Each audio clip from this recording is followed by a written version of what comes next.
Assalamualaikum warahmatullahi wabarakatuh. Alhamdulillahirabbil alamin. Assalatu wassalamu ala asrofil anbiya'i wal mursalin wa ala alihi washabbihi ajma'in. Amma ba'du.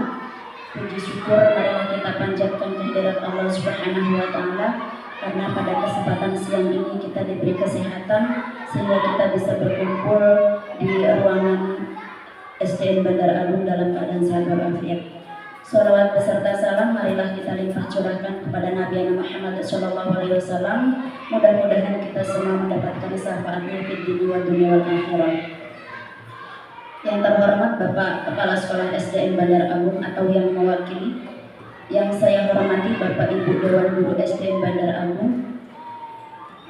Pada kesempatan ini kami akan mengadakan kolaborasi aksi nyata model 1.4, yaitu tentang budaya positif, di mana nanti materi yang akan kami sajikan itu ada 6 poin. Poin pertama, ke-1 dan ke-3 itu akan disampaikan oleh Ibu Dwi Sulistiowati. Kemudian poin ke-4, 5, dan 6 itu akan disampaikan oleh saya sendiri. Untuk supaya acara kita ini lancar, marilah kita bersama-sama membuka acara hari ini dengan bacaan basmalah.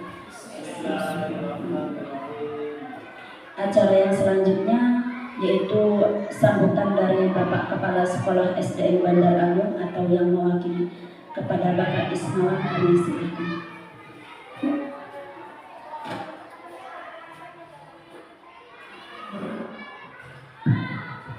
Bismillahirrahmanirrahim. Assalamualaikum warahmatullahi wabarakatuh.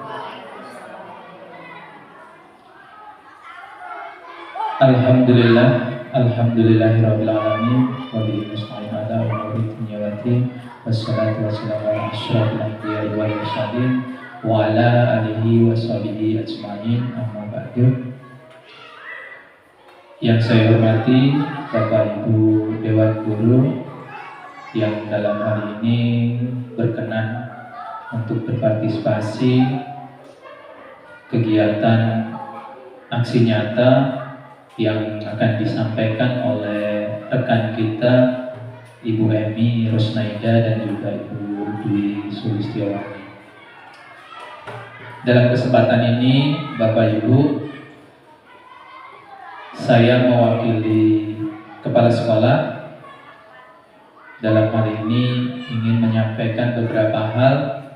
Yang pertama,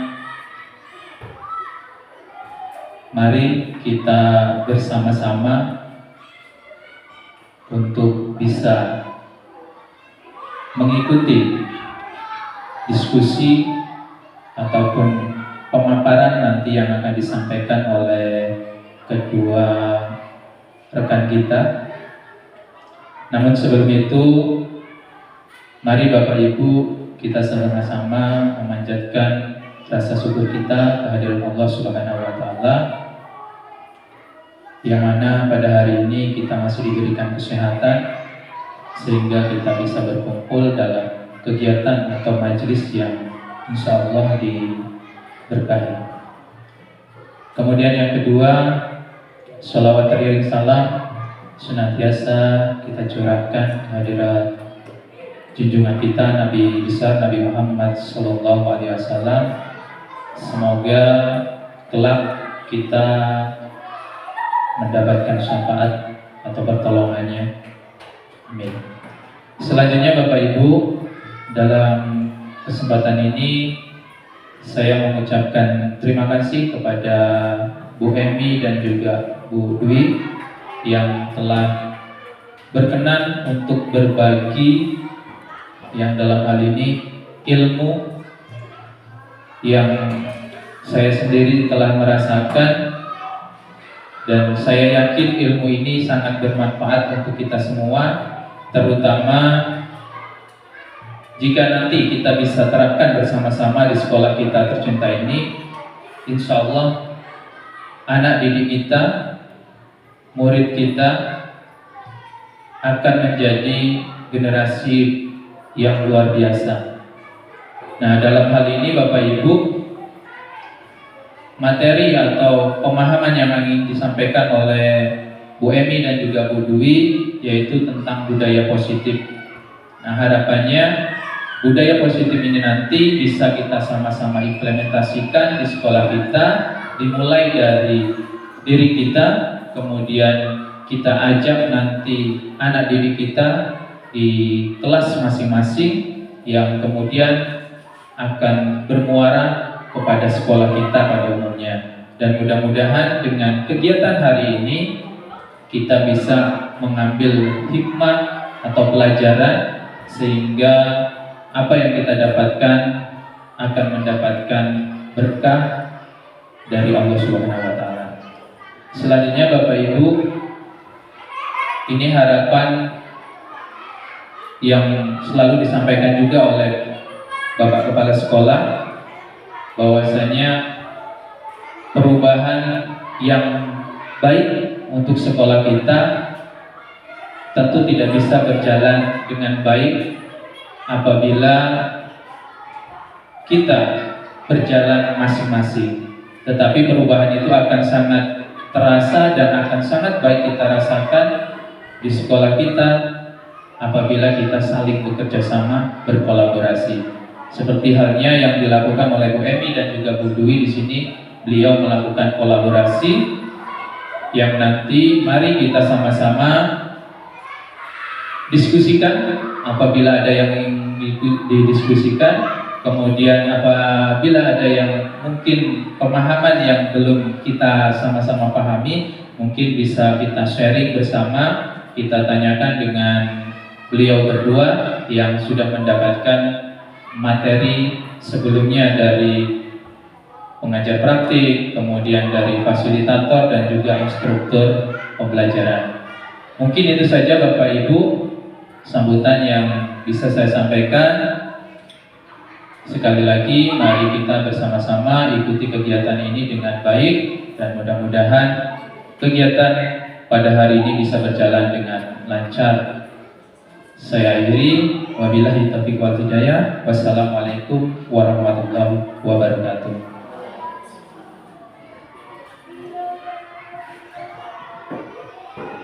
Terima kasih kepada Bapak Ismawan yang telah mewakili penyampaian dari Bapak Kepala Sekolah.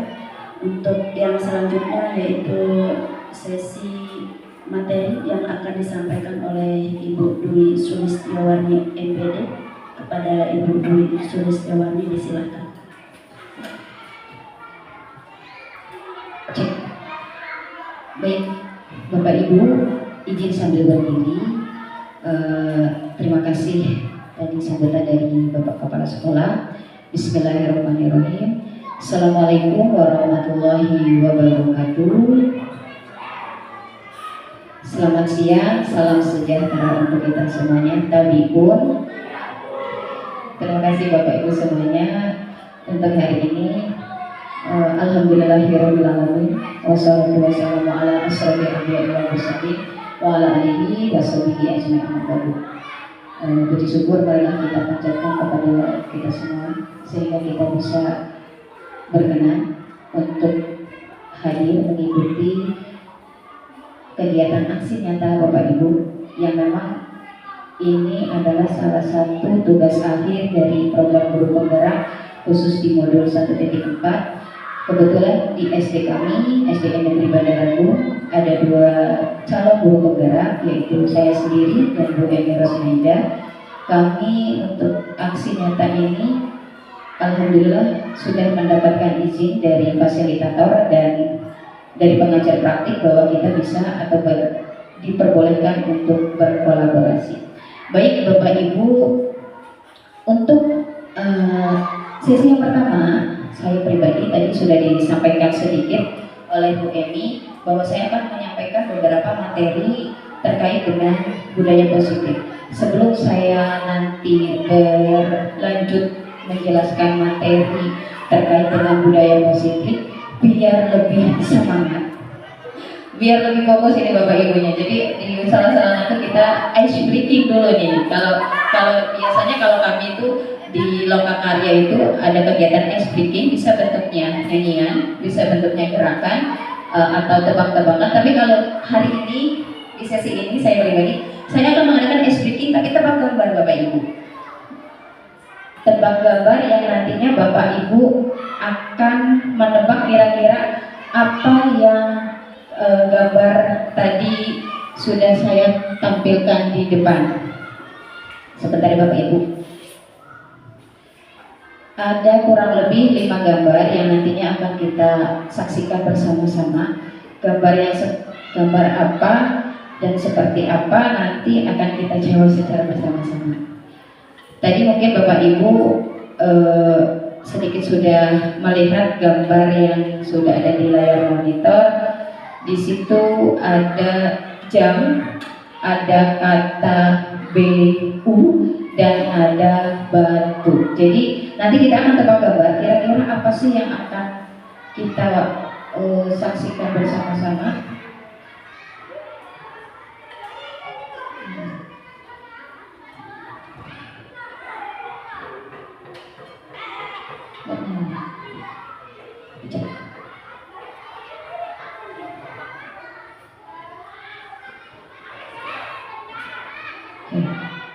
Sebentar Bapak Ibu. Karena memang di daerah kami untuk lampu masih belum bisa secara normal seperti pada ini. Bapak Ibu, kira-kira nih di situ ada gambar jam, ada kata BU dan ada gambar batu. Kira-kira kalau kita tebak kata dari gambar tersebut apa ya Bapak Ibu rangkaian dari katanya? Betul. Ya, itu kita udah mulai konsentrasi Bu Ani, Bu Mila, kemudian Mbak Asari semuanya. Dan ini yang kedua, ada gambar kuburan. Kemudian rusa, kata U-nya diganti A. Kira-kira dari gambar ini apa yang Bapak Ibu pahami?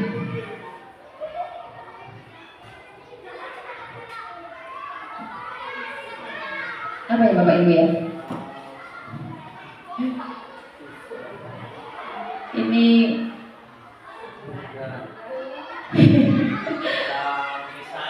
bukan, kira-kira apa Bapak Ibu? Apa Pak Asari? Ya, punya diganti A. Mila. Mati rasa, betul lah Ismawan itu mati rasa.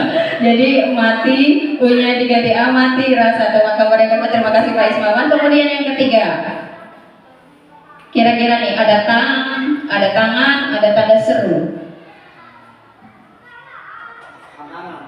Gimana Pak Soleh? Tantangan apa Pak Soleh? Kira-kira ada yang ini nih.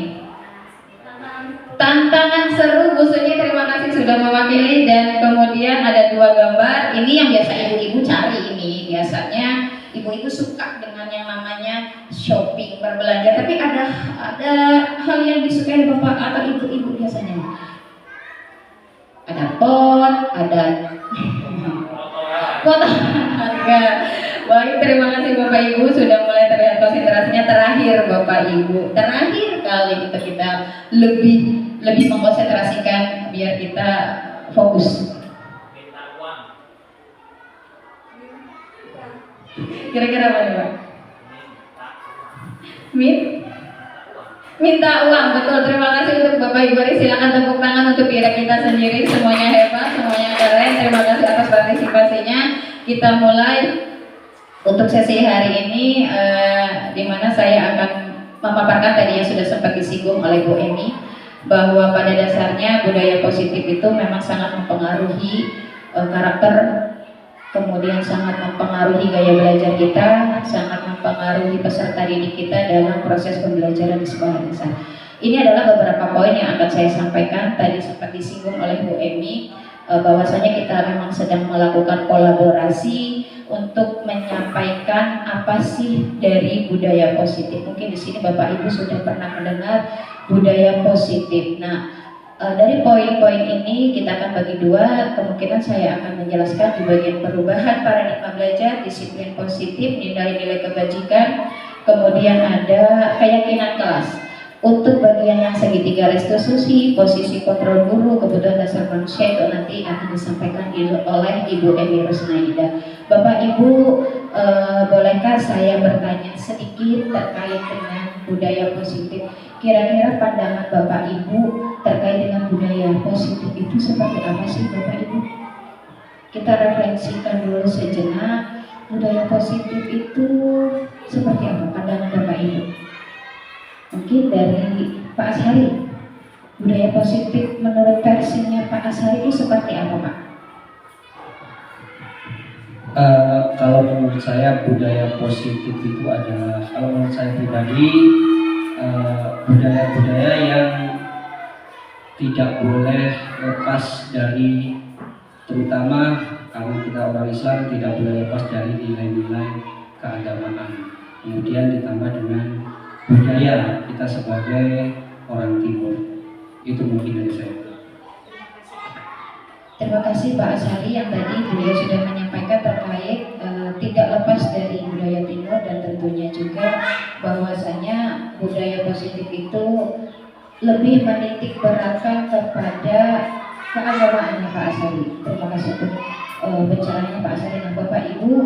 Hal yang sangat fenomenal untuk sekarang itu adalah bagaimana kita bisa menjadikan karakter peserta didik yang tentunya memiliki karakter yang saling toleransi, saling bergotong royong, kemudian saling menghormati. Itu adalah isu-isu pendidikan yang memang saat ini sedang ramai diperbincangkan, bukan hanya dalam penyampaian kebebasan materi saja, tapi untuk isu saat ini lebih kepada bagaimana kita bisa memberikan karakter melalui budaya-budaya positif yang kita tanamkan di sekolah kita masing-masing Bapak Ibu.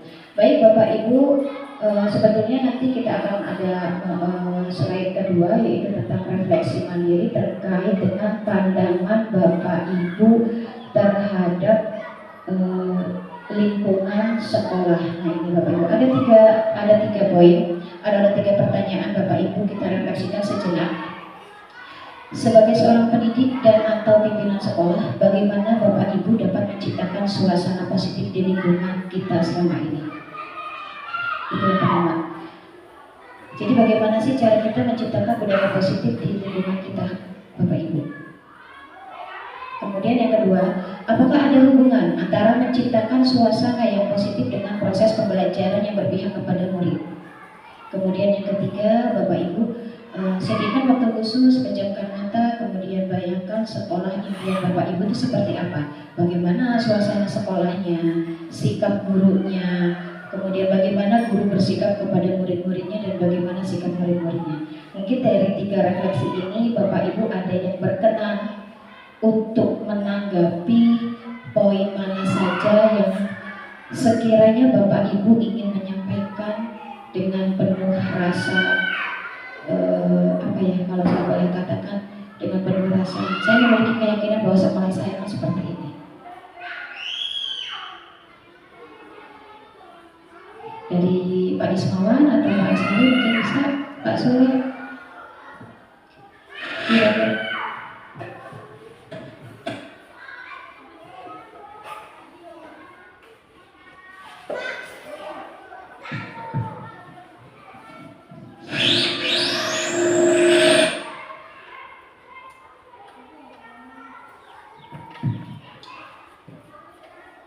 Saya akan mulai dari yang pertama, yaitu sebagai seorang pendidik atau pimpinan sekolah, bagaimana Anda dapat menciptakan suasana positif di lingkungan Anda selama ini.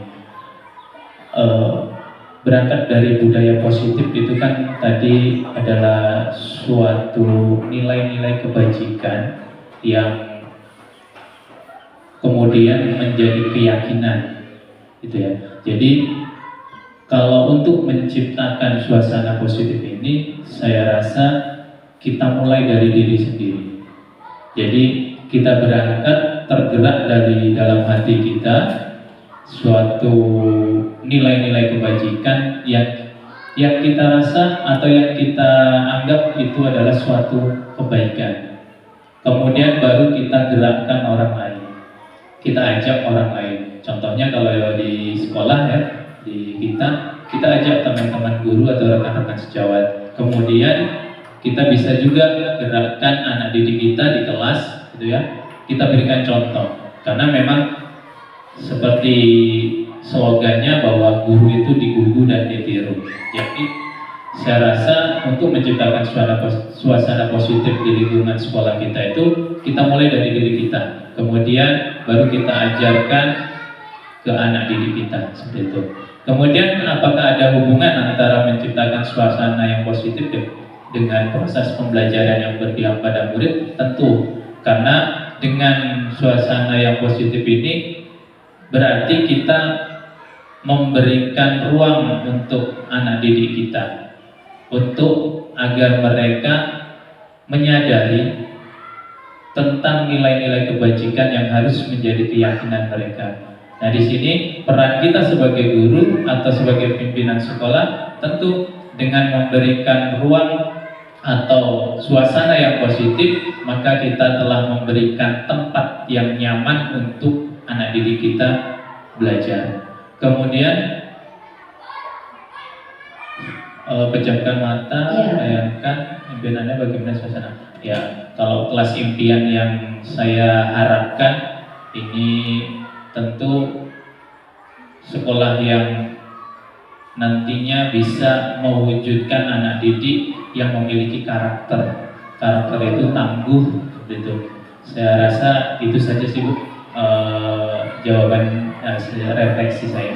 Terima kasih Pak Ismawan, luar biasa. Jadi memang betul bahwa lingkungan sekolah yang nyaman, aman untuk peserta didik kita, dan tentunya dengan adanya terapan nilai-nilai kebajikan universal yang kita terapkan kepada anak, setidaknya mereka memiliki motivasi diri secara intern untuk melakukannya tanpa adanya rasa ketakutan, tanpa adanya rasa saya takut untuk dihukum atau lain sebagainya. Jadi betul, memang karakter itu yang tadi saya sempat singgung di awal, itu menjadi isu pendidikan saat ini, Bapak Ibu. Bagaimana kita menciptakan adab, etika, karena untuk saat ini yang saya pahami, anak zaman sekarang dengan anak zaman dulu itu berbeda mungkin, gitu ya Pak Sule. Jadi lebih berkarakter anak-anak dahulu ketika bertemu dengan bapak ibu gurunya daripada anak-anak sekarang. Baik Bapak Ibu, dari Pak Ismail mungkin ada yang ingin merefleksikan secara tidak mesti 3 poin, silakan Bapak Ibu 1 poin ataupun poin pertama atau poin kedua atau poin Pak Asari. Terima kasih. Silakan Pak Asari.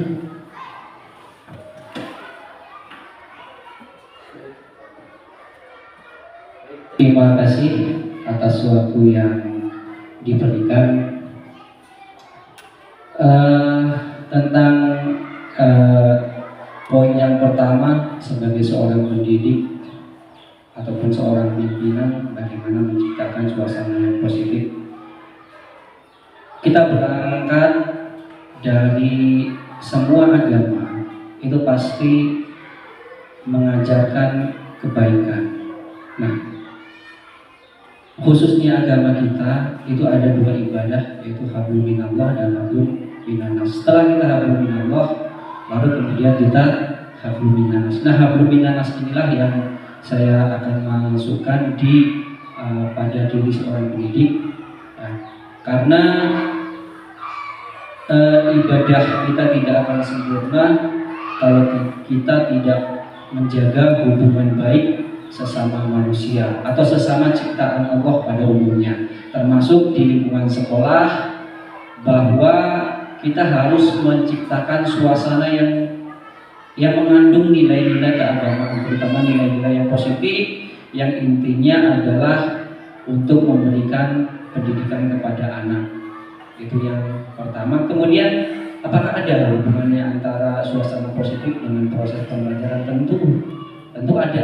Karena sebagai seorang guru, karena salah satu contoh yang paling baik di dunia ini adalah Rasulullah Nabi kita Muhammad SAW. Dia adalah suri tauladan yang paling baik, yang patut kita contoh. Nah, itulah yang perlu kita contohkan kepada para peserta didik, agar kalau kita mencontohkan diri dari Nabi Muhammad, tentu saja akan tercipta suasana proses pembelajaran yang baik dan positif untuk anak murid. Kemudian kalau harapan ya, yang paling terakhir ini harapan, ya tentu saja harapan saya, karena Nabi Muhammad itu orang dulu itu diutus, Nabi diutus itu orang dulu pintar semua, cuma akhlak.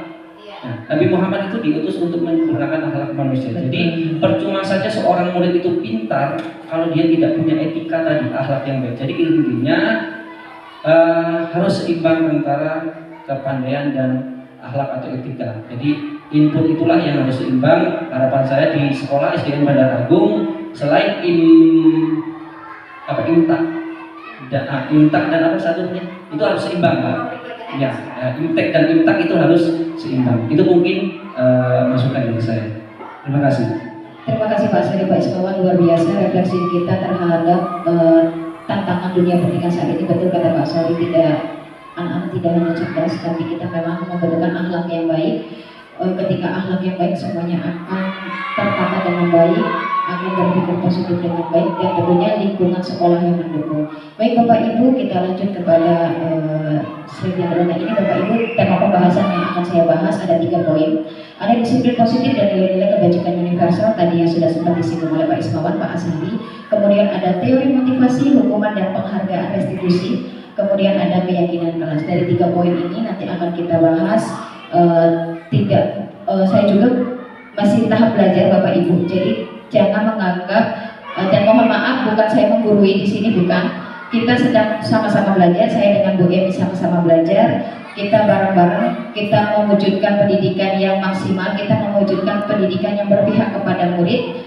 Jadi saya mohon izin juga kalau memang nanti ada hal-hal yang kurang enak didengar atau tingkah laku saya kurang nyaman untuk dilihat, mohon maaf. Bapak Ibu, kita lanjut lagi kepada tema pembahasan pertama yang akan saya bahas adalah disiplin positif dan nilai-nilai kebajikan universal. Mungkin Bapak Ibu pernah berpikir atau pernah dalam hati saya memiliki sesuatu hal yang berharga bagi saya. Jadi tugas hari ini, mohon maaf Bapak Ibu, kegiatan hari ini itu adalah kegiatan cobalah buka. Bapak Ibu silakan menyediakan kertas sedikit saja, tidak perlu banyak-banyak. Bapak Ibu silakan tuliskan di situ yang menurut Bapak Ibu itu sangat berharga untuk saat ini. Jadi nanti Bapak Ibu silakan tulis, entah itu benda, boleh apapun itu yang menurut Bapak Ibu berharga. Apapun itu silakan Bapak Ibu tulis di selembar kertas, kemudian kita boleh saya bilang lipat kecil-kecil, kemudian Bapak Ibu kepalkan di tangan Bapak Ibu. Nanti saya akan bukan menunjuk ya Bu ya, nanti saya akan meminta bantuan untuk membuka apa yang Bapak Ibu pegang dengan cara bujukan atau nanti reward, hadiah atau merayu atau mungkin bisa mengancam.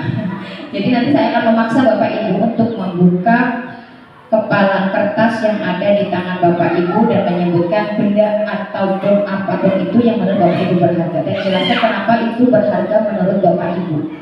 Ya Bapak Ibu yang sudah ya. Boleh Bu Emi kalau mau ikut. boleh nanti saya juga minta kalau Bu Emi untuk mau boleh menjadi peserta yang Bu Emi, silahkan. Terima kasih Bu Emi atas partisipasinya. Baik ya Bapak Ibu, kita lanjut. Nanti saya minta bantuan sabar dulu ya. Kalau saya di kelas bagi kelompok itu sesuai dengan tanggal lahir saya terlebih dahulu.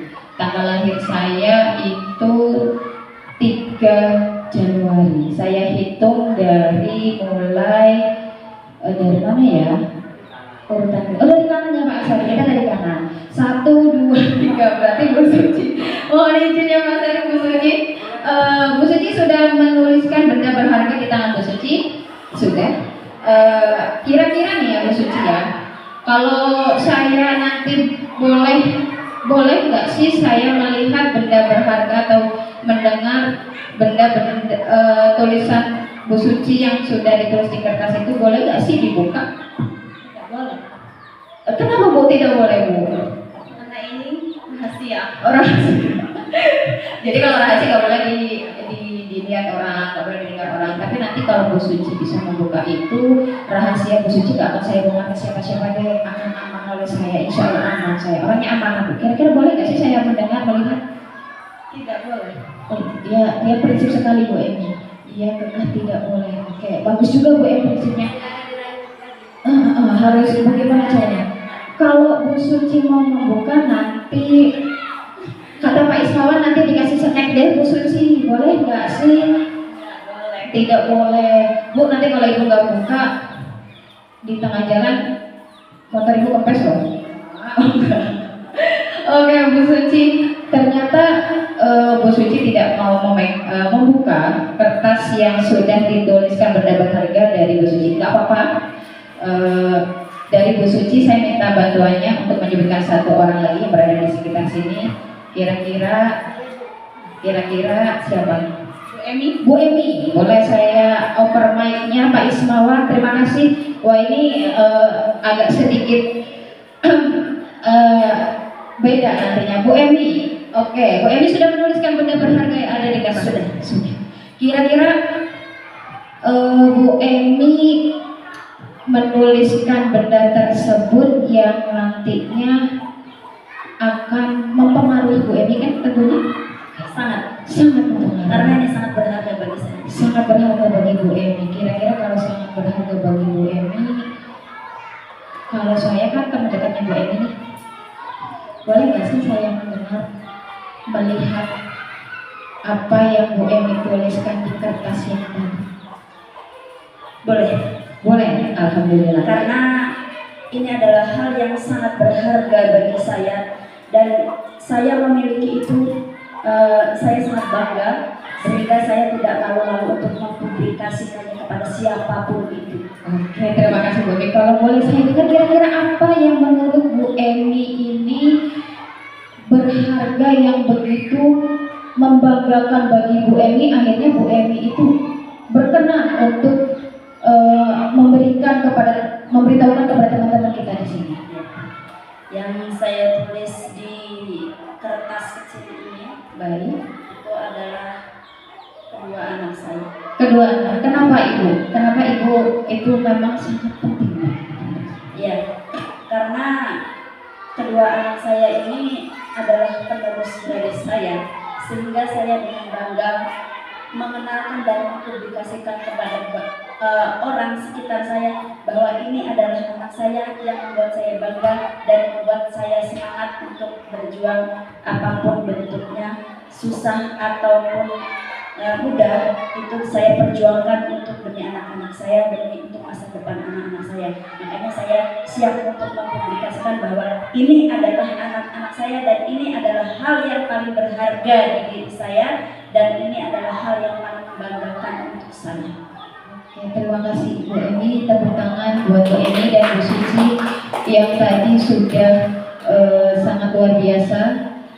Bu Suci dengan prinsipnya bahwa ini benda berharga yang semua orang tidak boleh tahu, sedangkan Bu Emi dengan prinsipnya yang mempublish boleh untuk bahwa dia memiliki suatu pandangan bahwa ini adalah suatu kebahagiaan yang semua orang berhak untuk mengetahuinya. Dan dari kegiatan Cobalah Buka ini Bapak Ibu, ini kalau boleh saya pahami bahwa apapun yang kita lakukan, apapun yang tindakan kita lakukan, kita itu yang bisa mengontrol diri kita. Jadi semata-mata kita yang bisa mengontrol, saya nyaman, saya tidak nyaman, saya suka, saya tidak suka, itu yang bisa mengontrol. Saya menerima, saya tidak bisa menerima. Itu adalah kontrol pribadi kita. Seperti halnya di sini saya akan sedikit mengutip teori kontrol dari Dr. William Glasser. Ada beberapa poin, ada 4 poin. Beliau mengatakan bahwa ilusi guru mengontrol murid. Pada dasarnya kita tidak dapat memaksa murid untuk berbuat sesuatu jikalau murid tersebut memilih untuk tidak melakukannya. Walaupun tampaknya guru sedang mengontrol perilaku murid, hal demikian terjadi karena murid sedang mengizinkan dirinya untuk dikontrol. Saat itu bentuk kontrol guru menjadi kebutuhan dasar yang dipilih murid tersebut. Teori ini mengatakan bahwa semua perilaku memiliki tujuan bahkan terhadap perilaku yang tidak disukai. Jadi kalau kita di dalam kelas, sebetulnya tadi yang saya sudah katakan dengan ilustrasi tadi dua teman kita, Bu Emi dan Bu Suci, bahwa kita yang bisa mengontrol diri kita, anak-anak pun sama, anak-anak yang bisa mengontrol diri mereka. Ketika mereka melakukan sesuatu dengan surat kita, sebetulnya itu adalah ketika dia sedang membuka, oke, saya diri saya siap untuk dikontrol. Tapi pada dasarnya untuk hal yang 99% untuk mengontrol diri adalah dari peserta didik kita, Bapak Ibu. Kemudian ilusi bahwa semua penguatan positif efektif dan bermanfaat. Penguatan positif atau bujukan tadi adalah bentuk-bentuk kontrol, Bapak Ibu. Tadi yang tadi saya sudah simulasikan kepada Bu Suci, boleh nggak sih Bu, saya melihat nanti saya kasih hadiah atau kasih reward atau mungkin ancaman atau dan lain sebagainya. Itu adalah bujukan atau bentuk-bentuk kontrol. Segala usaha untuk mempengaruhi murid agar mengulangi suatu perilaku tertentu dengan budaya positif adalah suatu usaha untuk mengontrol murid tersebut dalam jangka waktu tertentu. Kemungkinan murid tersebut akan menyadarinya dan mencoba untuk menolak rujukan kita, atau bisa jadi murid tersebut menjadi tergantung pada pendapat sang guru untuk berusaha. Jadi bahwa ilusi semua penguatan positif efektif dan bermanfaat ini yang harus kita garis bawahi, bagaimana kita memberikan penguatan yang positif yang tentunya bermanfaat sehingga kita bisa menempelkan garis-garis budaya kontrol mereka atau kontrol pribadi mereka untuk lebih baik lagi, Bapak Ibu. Kemudian poin yang ketiga ini adalah ilusi bahwa kritik dan membuat orang merasa bersalah dapat menguatkan karakter. Ini teori kontrol. Menggunakan kritik dan rasa bersalah untuk mengontrol murid menuju pada identitas gagal. Mereka belajar untuk merasa buruk tentang diri mereka. Ini harus hati-hati, Bapak Ibu. Mereka mengembangkan dialog diri yang negatif. Kadang kala sulit bagi guru untuk mengidentifikasi bahwa mereka sedang melakukan perilaku ini karena seringkali guru cukup menggunakan suara halus untuk menyampaikan pesan negatifnya. Ini adalah ilusi bahwa kritik dan membuat orang merasa bersalah dapat menguatkan karakter. Hati-hati ketika kita mengontrol murid dengan hal-hal yang buruk, itu dampaknya akan luar biasa, Bapak Ibu, bahwa mereka nanti akan mengembangkan dialog diri mereka yang negatif, bukan malah menyampaikan pesan-pesan yang positif. Kemudian ilusi bahwa orang dewasa memiliki hak untuk memaksa. Ini yang harus digarisbawahi. Kita sebagai guru tentunya memang kalau dari segi usia kita jauh lebih dewasa. Ibarat kata orang tua kedua mereka di sekolah. Banyak orang dewasa yang percaya bahwa mereka memiliki tanggung jawab untuk membuat murid-murid berbuat hal-hal tertentu. Apapun yang dilakukan dapat diterima selama ada sebuah kemajuan berdasarkan sebuah pengukuran kinerja. Pada saat itu pula orang dewasa akan menyadari bahwa perilaku memaksa tidak akan efektif untuk jangka waktu yang panjang dan sebuah hubungan permusuhan akan terbentuk. Jadi hati-hati ketika kita nanti di dalam kelas atau di lingkungan atau di rumah memposisikan kita sebagai orang tua di rumah, bahwa kita sebagai orang dewasa memiliki hak apapun untuk mengontrol anak-anak didik kita.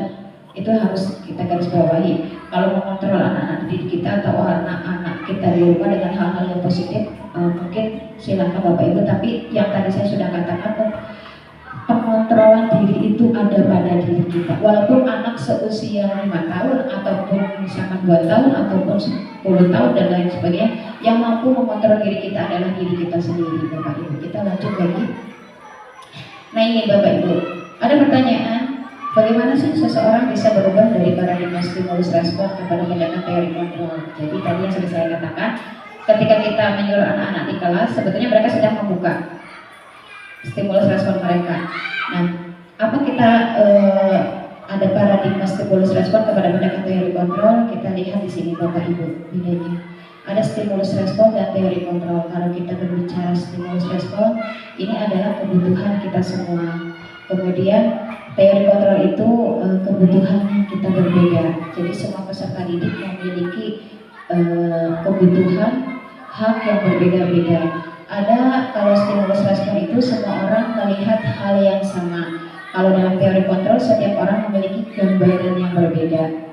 Kemudian dari stimulus respon kita mencoba mengubah orang agar berpandangan sama dengan kita. Kalau teori kontrol kita berusaha memahami pandangan orang lain tentang dunia.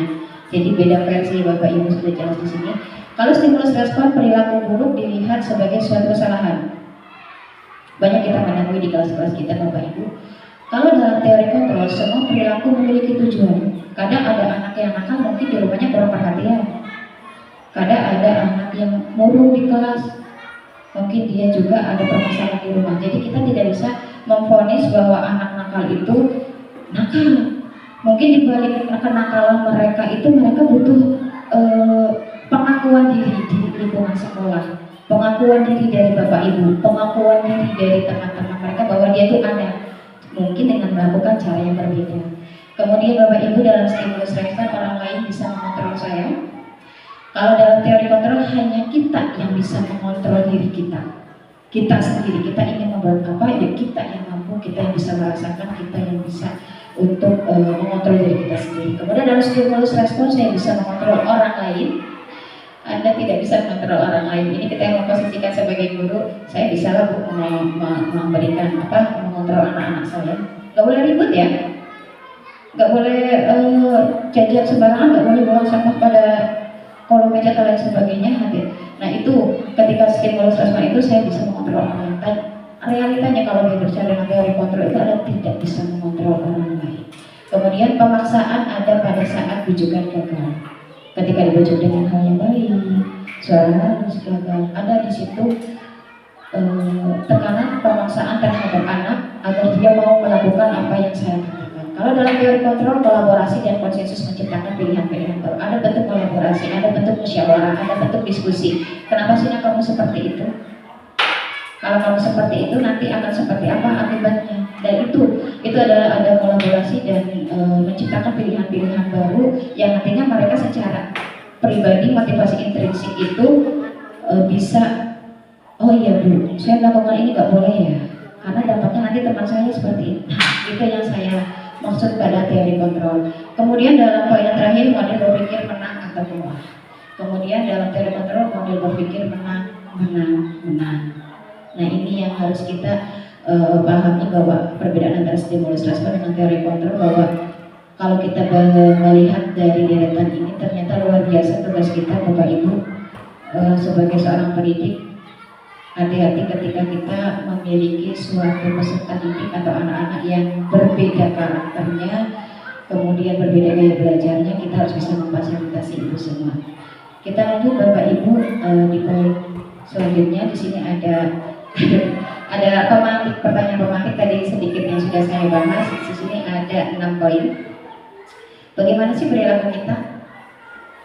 Mengapa kita melakukan segala sesuatunya itu? Kemudian apakah kita melakukan sesuatu karena adanya dorongan dari lingkungan atau ada dorongan yang lain? Apakah kita melakukan sesuatu karena adanya dorongan dari lingkungan, atau dorongan yang lain, atau untuk mendapat hadiah? Ini antara poin 3 dan 4 sama. Apakah kita melakukan sesuatu karena adanya dorongan dari lingkungan atau ada dorongan yang lain untuk sama juga. Jadi kalau boleh saya ini slide-nya sampai mirip, ada 3 poin, ada 1, 2, 3 tengah. Jadi dari pernyataan pemantik ini Bapak Ibu, bagaimana sih perilaku kita? Menurut kita sendiri pasti yang baik lah ya. Perilaku kita itu seperti apa Bapak Ibu? Tidak perlu dijawab Bapak Ibu, kita renungkan saja. Kemudian mengapa kita melakukan segala sesuatu? Tentunya memiliki tujuan ya Bapak Ibu ya, memiliki tujuan. Kemudian apakah kita melakukan sesuatu karena adanya dorongan dari lingkungan atau ada dorongan dari yang lain? Nah ini tambahan, apakah kita melakukan sesuatu karena adanya dorongan dari lingkungan atau ada dorongan yang lain atau untuk mendapat hadiah? Bapak Ibu silakan renungkan, tidak mesti dijawab. Ketika kita melakukan segala sesuatunya, apakah yang kita lakukan itu berangkat dari diri kita secara pribadi, motivasi pribadi kita, atau ketika kita melakukan sesuatu itu saya ingin mendapat hadiah, saya ingin mendapat senyuman, saya ingin mendapatkan reward dari pimpinan dan lain sebagainya. Silakan Bapak Ibu renungkan, kemudian kita lanjut.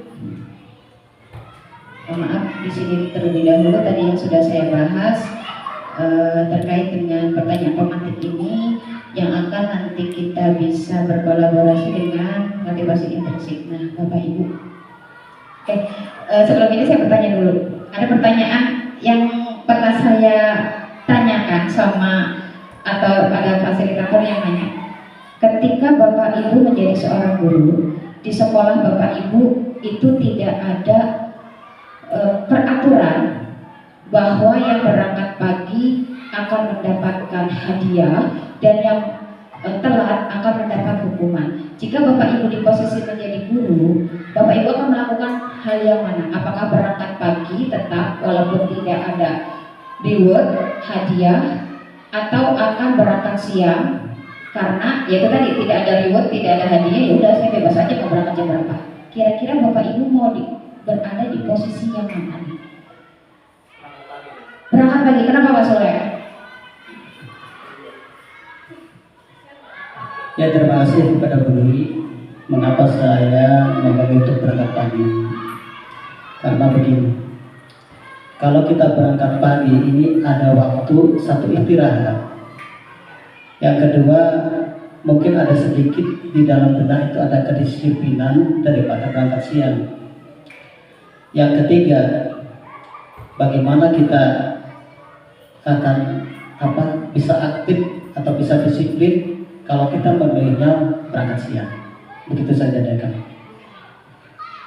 Terima kasih Pak Soleh atas waktunya untuk bisa menyampaikan. Tetap akan berangkat pagi ya Pak ya, karena itu memang agar Pak Soleh katanya bisa istirahat terlebih dahulu sebelum masuk kelas, mempersiapkan perangkat pembelajaran yang akan diusahakan di kelas. Jadi memang betul Bapak Ibu, kalau kita berbicara tentang disiplin, kita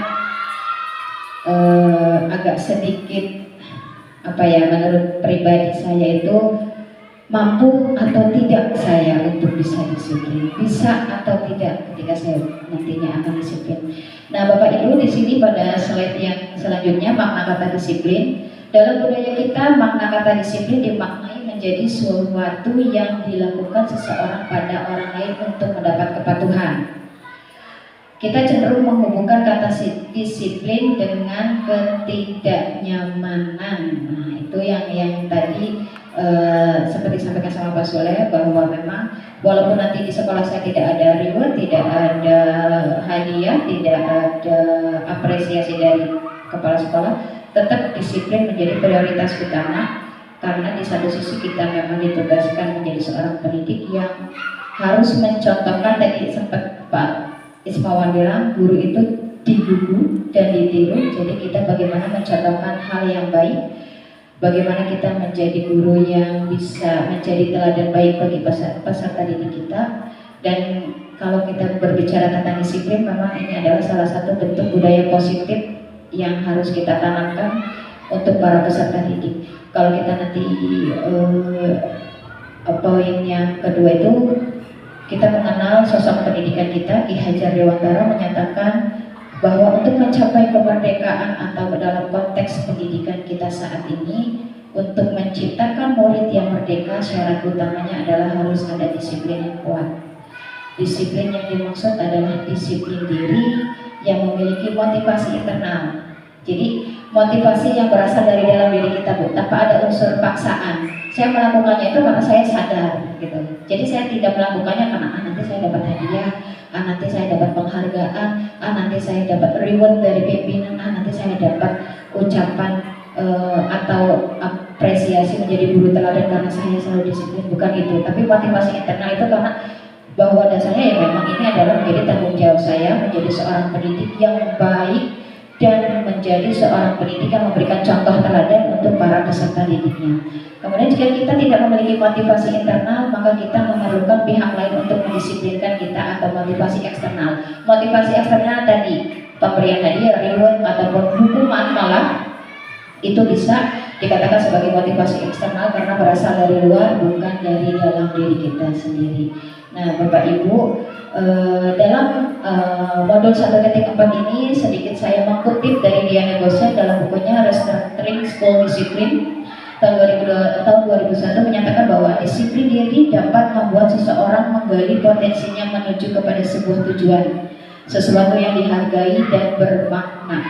Kemudian poin yang keduanya adalah disiplin diri juga mempelajari bagaimana cara kita mengontrol diri.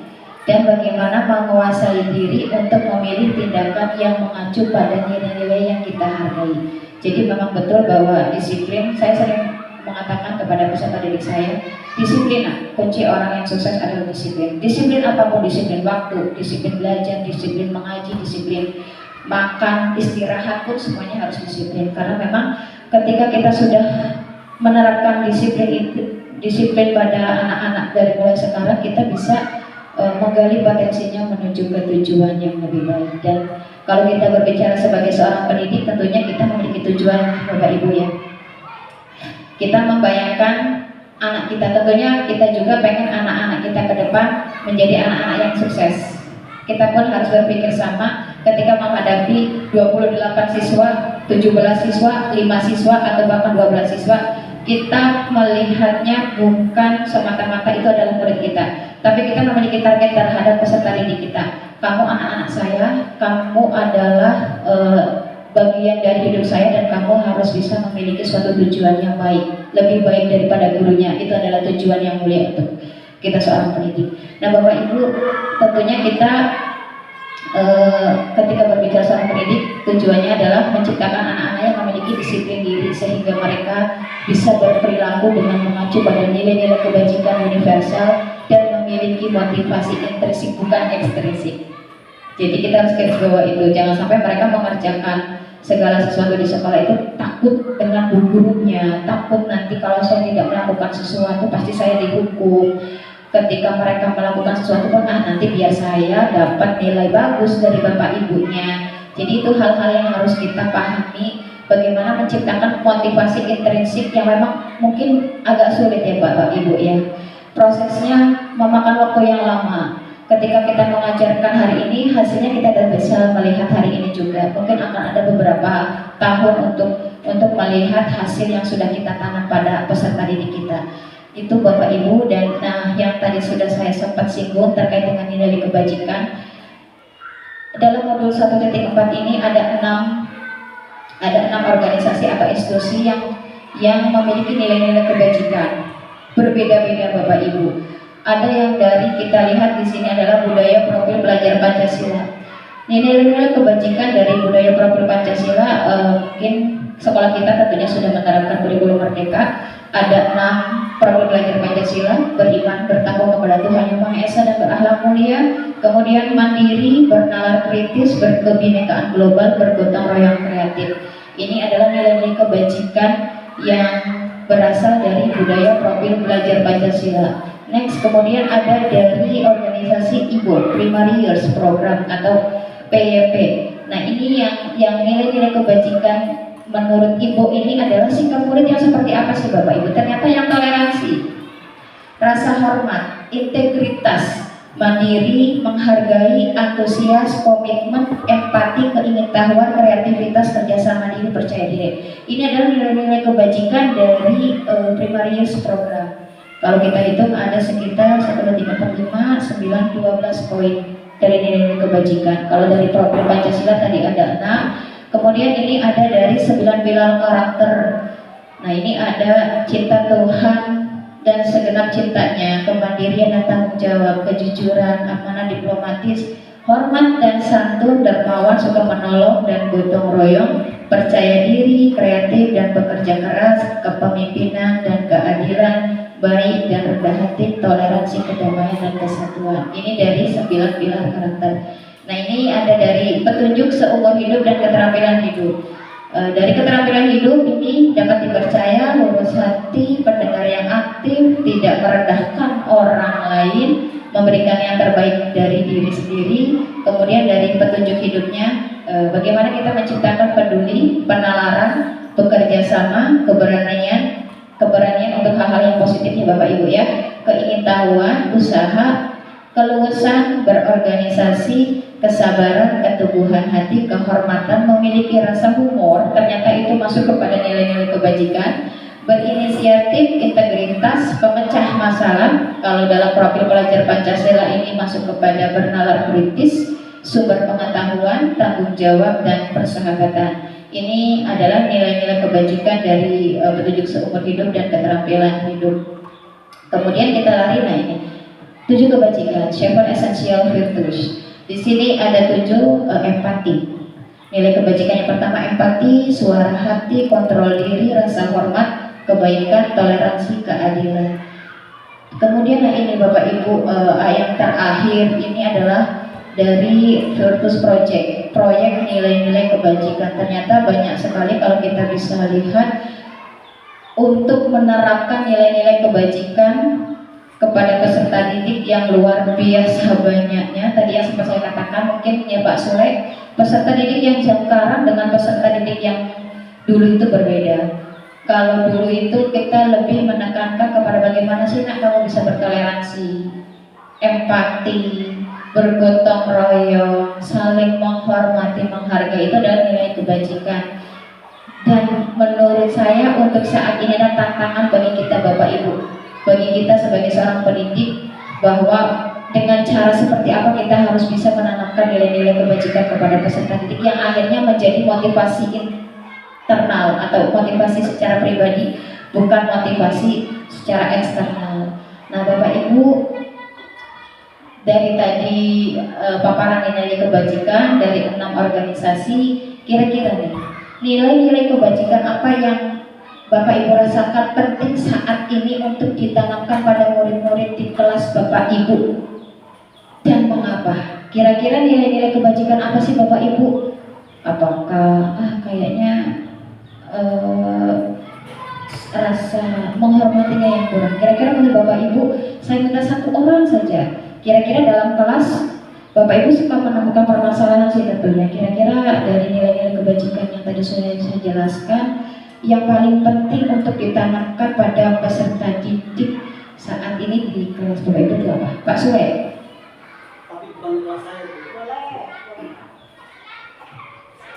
Terima kasih kepada Bu Dwi.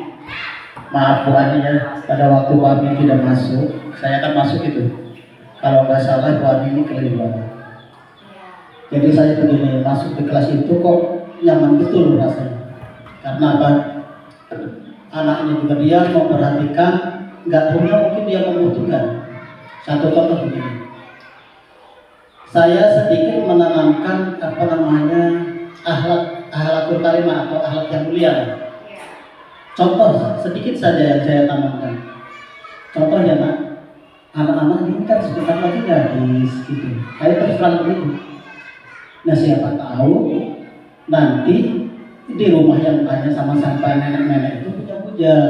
Contohnya begini, ya kita minimal kalau ditanya, Dek, rumah Pak RT di mana ya? Jangan pakai mulut sana gitu, jangan. Nanti kepala mulutnya panjang kayak gitu kan. Lebih baik aturkan aja jempol. Mana rumah kakak? Oh sebelah sana Bu, sebelah sini Pak, sebelah sini Pak. Oh, gitu. Situ anaknya siapa? Anaknya Mama contohnya. Terus anaknya Ayu, sopan meneh. Nah itu, ya. Kepada siapa aja kamu kalau ditanya apa bagus dan tidak itu terangkan dengan baik. Bapak dan Mama jangan sampai pakai mulut ya, jangan. Karena apa? Contohnya, rumah Pak Lurah mana? Itu dari situ itu lagi. Nah, itu kan kurang baik. Nah itu saya itu aja. Maaf ya, berarti dari saya demikian. Ya terima kasih. Terima kasih Pak Sule, memang betul. Jadi lebih menekankan kepada akhlaknya ya Pak ya. Jadi bagaimana memposisikan dia itu ketika ditanya oleh seseorang, tentunya dengan hal-hal yang baik, dengan kalau mungkin agak jauh dengan menunjukkan di sana Pak gitu ya Pak ya. Jadi lebih ke arah karakter. Terima kasih Pak Sule yang luar biasa atas pengalamannya yang sudah bisa berbagi dengan kami semuanya. Jadi kalau kita bisa tanamkan di sini Bapak Ibu, saya menggarisbawahi di sini kalau menurut standar nasional dalam rangka menciptakan lingkungan yang positif, maka setiap warga sekolah dan pemangku kepentingan perlu saling mendukung, berkolaborasi, menghayati dan menerapkan nilai-nilai kebajikan yang telah disepakati bersama. Untuk dapat menerapkan tujuan mulia tersebut, maka seorang pemimpin pembelajaran kita perlu berjiwa kepemimpinan sehingga dapat mengembangkan sekolah dengan baik agar terwujud suatu budaya sekolah yang positif sesuai dengan standar kompetensi pengelolaan yang telah ditetapkan. Tujuannya dari penerapan disiplin positif adalah agar terbentuk murid-murid yang berkarakter, tadi Pak Sule betul, berdisiplin, santun, jujur, peduli, tanggung jawab dan merupakan pembelajar sepanjang hayat sesuai dengan standar kompetensi lulusan. Nah, ini Bapak Ibu yang memang kita harus garisbawahi. Kita di pengalaman Pak Surya lebih ke arah kepada peserta didik yang bisa berkarakter, kemudian mungkin jujur juga bukunya Pak ya. Jadi memang ini adalah standar yang sudah secara nasional bagaimana kita menerapkan disiplin positif untuk peserta didik kita. Kita agak lanjut. Nah, ini pembahasan yang kedua Bapak Ibu terkait dengan teori motivasi, hukuman dan penghargaan restitusi. Kalau nanti restitusi ini akan lebih dipertajam perdalam oleh Bu Emi. Untuk bagian teori motivasi, hukuman dan penghargaan nanti akan sedikit saya singgung. Di sini ada pertanyaan pemantik, Bapak Ibu silakan kita renungkan. Pernahkah Anda melakukan sesuatu untuk mendapatkan senyuman dari orang lain? Bu, saya pernah. Atau melakukan sesuatu untuk mendapatkan hadiah atau untuk mendapatkan uang atau barang yang menarik. Pernah. Nah, ini Bapak Ibu, saya juga mengalami hal yang sama. Saya pengen mendapatkan senyuman dari orang lain. Saya juga pengen mendapatkan reward hadiah dari bentuknya uang atau barang yang menarik. Saya pernah Bapak Ibu semuanya. Jadi kita secara psikologis kita renungkan. Dan ini saya mengutip juga dari Diana Bose dalam bukunya Restoratif School tadi menyatakan ada 3 motivasi perilaku manusia untuk menghindari ketidaknyamanan atau hukuman. Ini adalah poin pertama. Kemudian untuk mendapatkan imbalan atau penghargaan dari orang lain, untuk menjadi orang yang mereka inginkan dan menghargai diri sendiri dengan nilai-nilai yang mereka percaya. Pada poin pertama, ini adalah motivasi tingkat terendah Bapak Ibu. Ketika untuk menghindari ketidaknyamanan atau hukuman, mereka melakukannya itu, saya nggak mau dihukum. Motivasinya ini adalah tingkatan yang paling rendah sekali dari motivasi perilaku manusia. Biasanya orang yang motivasi perilakunya untuk menghindari hukuman atau ketidaknyamanan akan bertanya, apa yang akan terjadi ketika saya tidak melakukannya? Nah, itu motivasi paling rendah menurut Diana Bose. Kemudian yang kedua, untuk mendapatkan imbalan atau penghargaan dari orang lain, satu tingkat di atas motivasi yang pertama. Di sini orangnya biasanya akan berperilaku mendapatkan imbalan atau penghargaan dari orang lain. Orang dengan motivasi ini akan bertanya, apa yang akan saya dapatkan apabila saya melakukannya? Kita renungkan saja Bapak Ibu. Jadi nanti Bapak Ibu berada tingkat motivasi yang tahap apa nih? Ketika yang tahap 3 Bapak Ibu, untuk menjadi orang yang merasa inginkan dan menghargai diri sendiri dengan nilai-nilai yang mereka percaya. Ini adalah motivasi yang akan membuat seseorang menjadi disiplin positif karena motivasi berperilakunya bersifat internal bukan eksternal. Jadi kita bisa menghargai diri saya sendiri. Saya melakukan ini karena memang ini adalah tugas saya. Tugas saya bagaimana saya menjadi teladan, misalnya seorang pemimpin pembelajaran. Dari 3 tingkatan ini silakan Bapak Ibu renungkan kira-kira bagian mana. Mungkin dari pertanyaan pemantik yang tadi saya pun mulai merefleksi diri, saya berada di tingkatan motivasi yang mana, apakah yang pertama atau yang kedua atau yang ketiga. Kalau saya harapkan semoga Bapak Ibu guru di seluruh Indonesia, di SDN Bandar Lampung semua pada motivasi tingkat yang ketiga. Jadi kita bisa menghargai profesi kita bisa menghargai diri kita sendiri, kita melakukan sesuai dengan kita sendiri, tidak ada aduh saya melakukan ini mau biar ada tadi yang sudah saya bahas, ada hukuman, takut hukuman, atau nanti saya akan mendapatkan penghargaan. Nah, semoga Bapak Ibu semuanya berada di motivasi. Memang agak lumayan ya Pak Soleh. Kadang kita juga manusia biasa, tapi kita berusaha untuk memaksimalkan diri berada di motivasi ketiga. Bapak Ibu, ini adalah tujuan dari disiplin positif adalah menanamkan motivasi yang ketiga tadi Pak Soleh ya, Bapak Ibu semuanya. Yang ketiga pada murid-murid itu menjadi orang yang mereka inginkan dan menghargai diri sendiri dengan nilai-nilai yang mereka percaya. Ketika murid-murid kita memiliki motivasi tersebut, mereka telah memiliki motivasi intrinsik yang berdampak jangka panjang.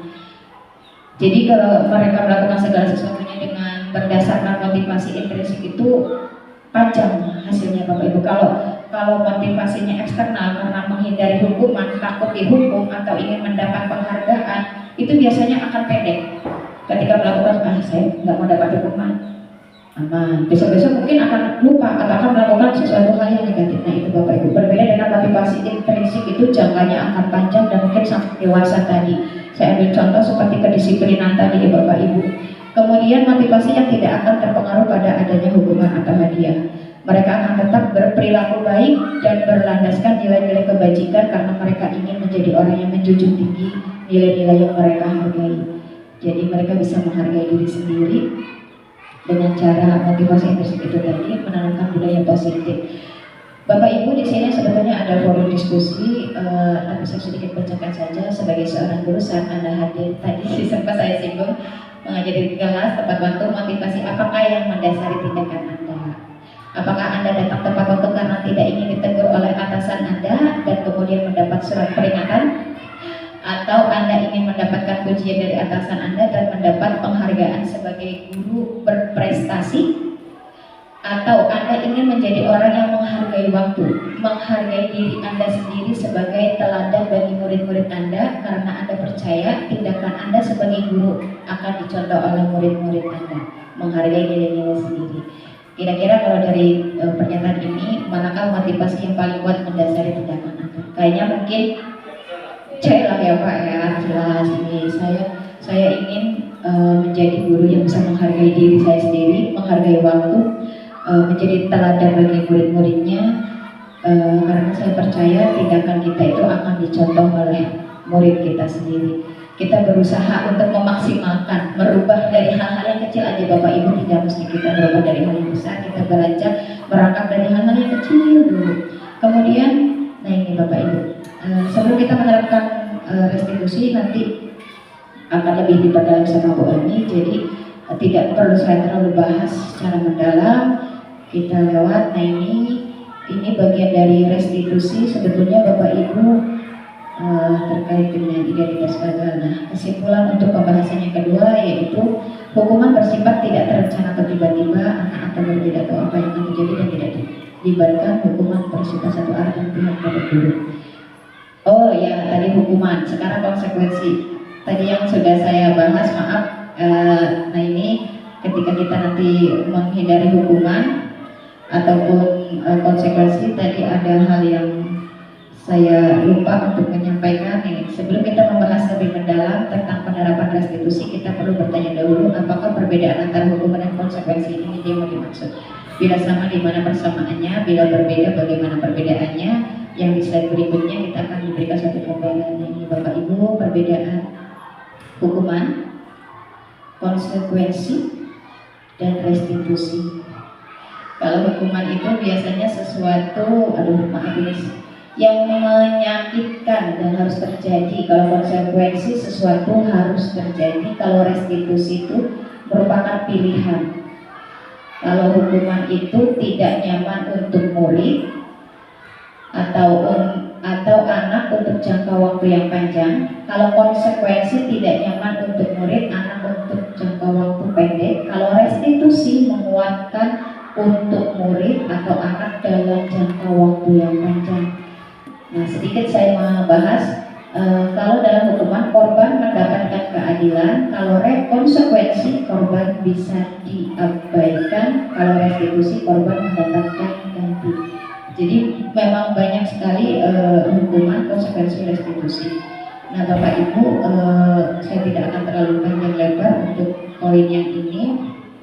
Nah ini kalau kita bisa melihat hukuman, konsekuensi, restitusi, murid atau anak belajar menyembunyikan kesalahan, murid atau anak belajar taat peraturan, restitusi, murid atau anak belajar memecahkan masalah.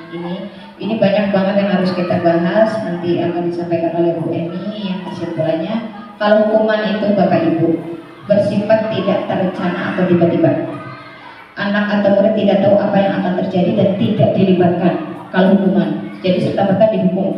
Kemudian hukuman itu bersifat satu arah dari guru ke murid, itu hukuman. Kalau konsekuensi itu sudah terencana atau sudah disepakati baik Bapak Ibu guru, kemudian sudah dibahas dan disetujui oleh murid, semua warga sekolah tahu. Kemudian pada konsekuensi murid tetap dibuat tidak nyaman untuk jangka waktu pendek. Tetap konsekuensi pun walaupun sudah mereka tahu atau sudah terencana, tapi yang harus kita garis bawahi adalah tetap ada rasa murid itu tidak dibuat nyaman dalam jangka waktu yang pendek. Nah Bapak Ibu, antara hukuman atau konsekuensi ada 4 contoh, mungkin Bapak Ibu sudah pernah mendengar. Mencatat 100 kali di dalam buku kalimat, saya tidak akan terlambat lagi karena terlambat ke sekolah. Kira-kira dari pernyataan yang pertama ini hukuman atau konsekuensinya Bapak Ibu? Hukuman. Lari mengelilingi lapangan basket 2 kali karena terlambat hadir di sekolah. Hukuman. Berdiri di depan kelas sambil mengangkat kaki 1 karena tidak bisa menjawab pertanyaan. Hukuman. Duduk di bangku di pinggir lapangan pada jam istirahat tidak diizinkan bermain oleh guru piket karena mencederai teman saat bermain. Betul, baik Bapak Ibu. Dari dihukum oleh penghargaan, hati-hati. Penghargaan pun kadang membuat efek samping, dampak yang negatif. Kenapa? Al-Quran mengemukakan baik penghargaan maupun hukuman adalah cara mengontrol perilaku seseorang yang menghancurkan potensi untuk pembelajaran yang sesungguhnya. Menurut Kolmer, secara ideal, tindakan belajar itu sendiri adalah penghargaan sesungguhnya. Hati-hati ketika kita memberikan suatu penghargaan, ternyata itu juga bisa menimbulkan Bapak Ibu, perilaku anak yang tadinya mereka itu melakukannya sesuai dengan apa yang dia mau, tapi ketika mendapat penghargaan itu mematahkan potensinya. Ketika memberikan suatu penghargaan karena dihukum oleh penghargaan. Kemudian Al-Fikon mengemukakan baik penghargaan maupun hukuman adalah cara-cara mengontrol perilaku seseorang yang menghancurkan potensi untuk pembelajaran yang sesungguhnya.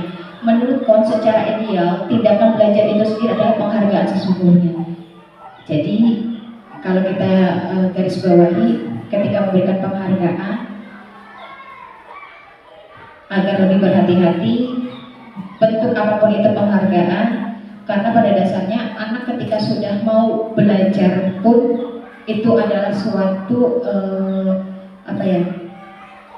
penghargaan yang sesungguhnya. Tadi bukan karena dia mendapatkan nilai besar, tapi proses mereka untuk mendapatkan nilai besar itu adalah salah satu proses penghargaan dan potensi anak ketika akan mendapatkan penghargaan yang sesungguhnya. Nah Bapak Ibu, ini terkait dengan restitusi, saya baca. Ini nanti akan dibahas oleh Bu Emi yang akan jauh lebih dalam terkait dengan restitusi. Dan yang terakhir adalah keyakinan kelas. Bapak Ibu mungkin sudah pernah mendengar keyakinan kelas. Mengapa keyakinan kelas? Mengapa tidak peraturan kelas saja? Kalau kita melihat di sini, keyakinan itu nilai-nilai kebajikan universal yang disepakati secara tersirat dan tersurat, lepas dari latar belakang suku, negara, agama, bahasa, ataupun dan lain sebagainya. Nilai kebajikan yang dapat menjadi landasan kita dalam membuat suatu keyakinan sekolah akan menentukan visi dan misi atau tujuan dari sebuah institusi sekolah. Jadi kalau kita menggarisbawahi lebih enak kepada keyakinan kelas, di mana dalam pembentukan keyakinan kelas itu bersifatnya lebih abstrak daripada peraturan yang lebih rinci dan konkret. Keyakinan kelas berupa pernyataan-pernyataan universal. Pernyataan keyakinan kelas senantiasa dibuat dalam bentuk kata-kata positif. Keyakinan kelas hendaknya tidak terlalu banyak sehingga mudah diingat dan dipahami oleh seluruh warga kelas. Keyakinan kelas sebaiknya sesuatu yang dapat diterapkan di lingkungan tersebut. Semua warga kelas hendaknya ikut berkontribusi dalam pembuatan keyakinan kelas lewat kegiatan curah pendapat dan bersedia meninjau kembali keyakinan kelas dari waktu ke waktu. Di sini ada prosedurnya bagaimana kita membuat keyakinan sekolah. Semua peserta didik diajak curah pendapat. Mungkin bisa menggunakan yang atas warna-warni itu, flipboard ya kalau nggak salah. Itu silakan kita kasih kepada masing-masing murid. Biasanya pembentukan keyakinan kelas itu di awal proses pembelajaran atau di setiap kita akan memulai pembelajaran. Itu kesepakatan Bapak Ibu dengan peserta didik. Ketika Bapak Ibu sudah membagikan report terhadap peserta didik, apapun mereka yang tulis kita hargai. Kita berdiskusi bersama. Kebajikan universal yang di bagian mana yang akan kita bahas untuk menjadi keyakinan kelas. Nah, ini adalah sebenarnya prosedur Bapak Ibu sudah sering membuat, karena saya yakin seluruh SDN Bandar Agung di kelas-kelasnya sudah ada keyakinan kelas masing-masing yang sudah ditentukan secara kegiatan musyawarah curah pendapat kepada peserta didik. Ini sih contoh Bapak Ibu. Keyakinan kelas di kelas 1, kelas 5, dan kelas 7. Setiap anggota kelas peduli belajar. Setiap anggota kelas perlu senang. Setiap anggota kelas perlu melakukan tugas. Setiap anggota kelas perlu saling menghargai. Setiap anggota kelas perlu merasa aman. Kalau di kelas 5 ada cobanya selalu bersikap positif, senantiasa menjadi diri terbaik, percaya dan menghormati orang lain, dan barang miliknya berkomitmen terhadap tugas senantiasa membantu. Kalau dari kelas 7 mungkin agak lebih tingkatannya agak lebih lebih tinggi, hormat, bekerja, diterima demi, tapi ada pernyataan di bawahnya, kami meyakini bahwa sangat penting untuk menghormati semua orang dan barang milik orang lain. Kami meyakini bahwa sangat penting untuk mengerjakan segala pekerjaan atau mengikuti kegiatan yang telah ditugaskan. Kami meyakini bahwa sangat penting untuk merasa diterima pada suatu kelompok dan saling peduli satu dengan yang lainnya. Nah, itu Bapak Ibu perbedaan keyakinan kelas dengan kesepakatan kelas. Dari dua poster ini kira-kira menurut Bapak Ibu mana yang keyakinan kelas, mana yang peraturan kelas atau kesepakatan kelas? Yang di sini kami menjaga kebersihan dan ketertiban kelas setiap saat. Kalau sini tepat waktu masuk keluar kelas. Kira-kira dari poster yang kedua kuning dan krem ada perbedaan, jelas ada. Manakah yang keyakinan kelas, mana yang peraturan kelas? Menurut Bapak Ibu, kalau yang ini lebih ke arah apa nih ya Bapak Ibu? Keyakinan atau peraturan? Keyakinan, betul Pak Ismawan. Karena bahasa atau kalimat yang digunakan itu secara umum, lebih ke arah kebajikan universal. Kalau yang ini tepat waktu masuk dan keluar kelas, berdoa sebelum dan sudah belajar, bertanya jika tidak mengerti, jagalah kebersihan, empati, menyimak. Ini lebih ke arah peraturan kelas. Sebetulnya antara keyakinan kelas dan peraturan kelas itu tidak ada yang salah, semuanya baik. Tapi lebih untuk dikuatkan kepada keyakinan kelas. Kalau peraturan tadi konotasinya akan timbulnya motivasi eksternal. Tapi kalau keyakinan kelas, dia meyakini ketika dia melakukan sesuatu ini ya, ini adalah hal yang harus saya lakukan, dan itu jangkanya panjang Bapak Ibu. Jadi memang antara keyakinan atau peraturan kelas atau kesepakatan kelas, saya lebih ke arah keyakinan kelas. Baik Bapak Ibu dan Guru Sekolah SDN Bandar Lampung yang saya hormati, dan dari pemaparan materi yang sudah disampaikan tadi ada 3 pembahasan. Mungkin banyak hal yang belum saya bisa maksimal dalam menyampaikan materi ini karena saya pun masih tahap belajar. Kita berdiskusi bersama, kita belajar bersama untuk bisa sedikit tidaknya merubah kita dalam melihat pendidikan saat ini. Jadi bagaimana kita bisa menjadi teladan di hal yang sederhana dulu Bapak Ibu. Di hal yang sederhana dulu, di skup yang lebih kecil saja dulu, baru nanti kita bisa untuk atau tergerak untuk mengajak teman-teman yang lain. Dari 3 materi ini Bapak Ibu, jika memang ada hal-hal yang masih belum kita pahami, nanti kita akan ada diskusi lagi. Tapi untuk saat ini, terima kasih banyak. Inilah yang bisa saya sampaikan, materi yang bisa saya sampaikan untuk pada siang hari ini. Dan nanti materi untuk restitusi, kemudian restitusi ya Bu Emi, lebih ke arah restitusi akan disampaikan lebih dalam kepada Bu Emi. Untuk hari ini terima kasih Bapak Ibu, saya akhiri bila kita berbuat hidayah. Wassalamualaikum warahmatullahi wabarakatuh.